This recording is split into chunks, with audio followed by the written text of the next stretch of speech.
მოგესალმებით, მე ვარ ბადრი ხადისკაცი, ევროპის თამაშების ჩემპიონი, ევროპის ჩემპიონი და მსოფლიოს მრავალგზის პრიზიორი. 16 წლიდან ვასპარეზობ სუმოში, მის შემდეგ გამოდივარ საკმაოდ წარმატებულად ევროპის და მსოფლიოს ჩემპიონატებზე, ყოველწლიურად ვაკეთებ საუკეთესო შედეგებს.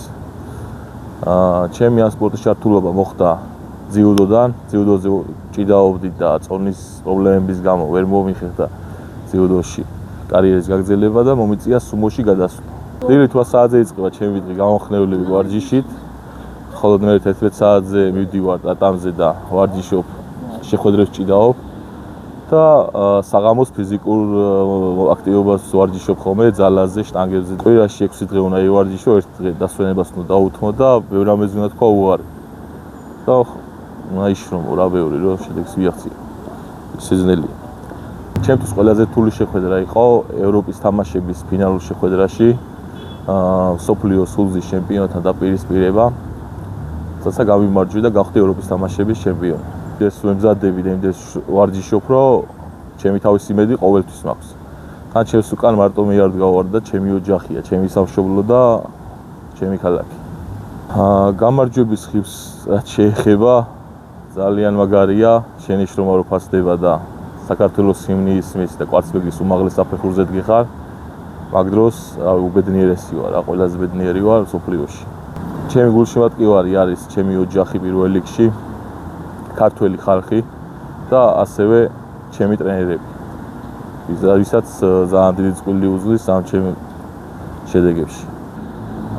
ამერიკის შეერთებულ შტატებში სამჯერ გავხდი სოფლიოს თასის ჩემპიონი, ორჯერ ტეხასში, ერთხელ აუსტინში გავხდი და ერთხელ რიამლენდი ასეთი ქალაქი. ერთხელ ლოს-ანჯელესში ძალიან დიდი ტურნირი ტარდება ხოლმე. სუმოში არის ყველაზე ძლიერი ტურნირი სოფლიოს შემდეგ და მან გავხდი ჩემპიონი. 20 წელი არ ქონდა ქართველის მონაწილეობა მიღებული. და აბსოლუტურ ზონაში ჩამოვიტანე უსასუმო ოფენის თასი. და ასევე რამდენი კვირის წინ სოფლიოს თასი ჩატარდა ტეხასში და მანდაც ჩემპიონობის ტიტული მოვიპოვა. ფინალში დავამარცხე ამერიკის პირველი ნომერი.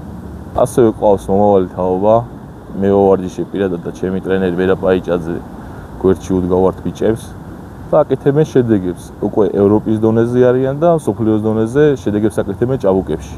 მომავალ თაობას ურჩევთ დაყავდნენ ჯანსაღი ცხოვრების წესით, არა მხოლოდ სუმოთი, ნებისმიერ სპორტული აქტივობით და ივარჯიშონ, იმიტომ რომ ჯანსაღი თაობა გვეყოლება მომავალში.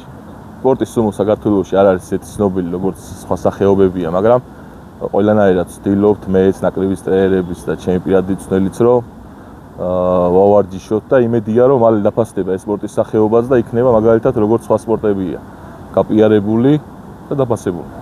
რომ არა სუმო, ჩემს შემთხვევაში ძალიან ბევრს ვიშრომებდი, რომ ძიუდოში გავხდარიყავი ოლიმპიური ჩემპიონი. ჩემი ოცნებაა, სამწუხაროდ სუმო არ არის ოლიმპიური სპორტის სახეობა და გულში იჯათ მაქვს რაღაცნაირად, რომ ოლიმპიური ჩემპიონი ვერ გავხდები ამ სპორტსა. იმედია, მალე ოლიმპიადაზეც იქნება ეს ჩვენი სპორტის სახეობაც.